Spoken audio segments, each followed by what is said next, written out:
Hi சொந்தங்களே, எல்லாரும் எப்படி இருக்கீங்க? நாங்கள் ரொம்ப நல்லாயிருக்கோம். முருகர் கோவிலுக்கு போயிருந்தோங்க. அந்த வீடியோ தான் உங்கள் கூட ஷேர் பண்ணிக்கிறேன். வாங்க வீடியோக்குள்ளே போகலாம். கோவிலுக்கு போயிட்டு அர்ச்சனைலாம் வாங்கிட்டு தீபம் ஏற்றலான்னு வந்தேங்க. வெத்தலை தீபம் தான் போடலான்னு நினச்சேன். வெத்தலை வாங்க மறந்துட்டேன். அப்புறமா தீபம் ஏற்றலான்னு வந்துட்டேங்க. நெய் தீபம் தான் ஏற்றிருந்தேன்.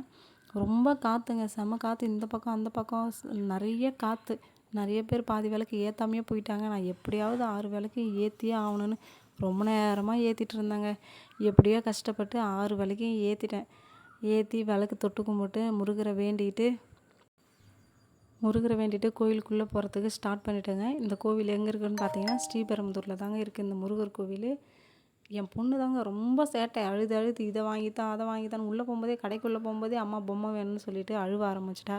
நான் எப்படியோ சமாதானப்படுத்தி உள்ளே கூட்டிகிட்டு போயிட்டேங்க.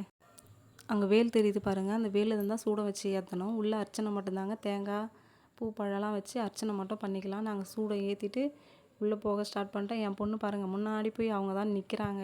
முன்னாடி போய் நின்று உள்ளே பூசாரியாண்ட போயிட்டு அர்ச்சனைலாம் கொடுத்து நல்லபடியாக சாமி கும்பிட்டு வெளியே வந்துட்டோம். பின்னாடி துர்க்கை அம்மன் சாமிங்க, குளக்கரை துர்க்கை அம்மன் சொல்லுவாங்க. அந்த அம்மனாண்ட போய் சாமி கும்பிட்றதுக்கு போனோம். அங்கே அதுக்கு தனியாக அர்ச்சனை வாங்கிட்டு போயிருந்தோம். அப்புறம் போன வீடியோவில் ஒரு அண்ணன் கேட்டிருந்தாங்க, முருகர் மட்டும்தான் கடவுளா அப்படின்னு கேட்டிருந்தேன். நான் அப்படி சொல்லலைங்க. எனக்கு பிடிச்ச சாமி முருகர் சாமி. ஆனால் எங்கள் குலதெய்வம் வேறு தான். எனக்கு பிடிச்ச சாமி முருகர் சாமி. எனக்கு பிடிச்ச சாமி முருகர் சாமி. நான் அப்படி தாங்க சொல்லியிருந்தேன். அவங்க தப்பாக புரிஞ்சுட்டாங்க. அது அப்படி இல்லைங்க. சரி வாங்க வீடியோக்குள்ளே போகலாம். என்னடா நான் பேசிக்கிட்டே போகிறேன், யார் தான் வீடியோ எடுக்குதுன்னு பின்னாடி பார்க்குறீங்களா? வேறு யாரும் இல்லைங்க, என் பெரிய பையன் தாங்க வீடியோ எடுத்துக்கின்னு வரான். அவர் தாங்க அழகாக பேசிக்கிட்டே, நீங்கள் முன்னாடி போங்கம்மா, நாங்கள் வீடியோ எடுத்துக்க பின்னாடியே வரேன் அப்படின்னாங்க. பாருங்கள் எல்லோரும் இங்கே நிற்கிறோம். என் பொண்ணு மட்டும் முன்னாடி போய் உள்ளே தாங்க போய் நிற்பா.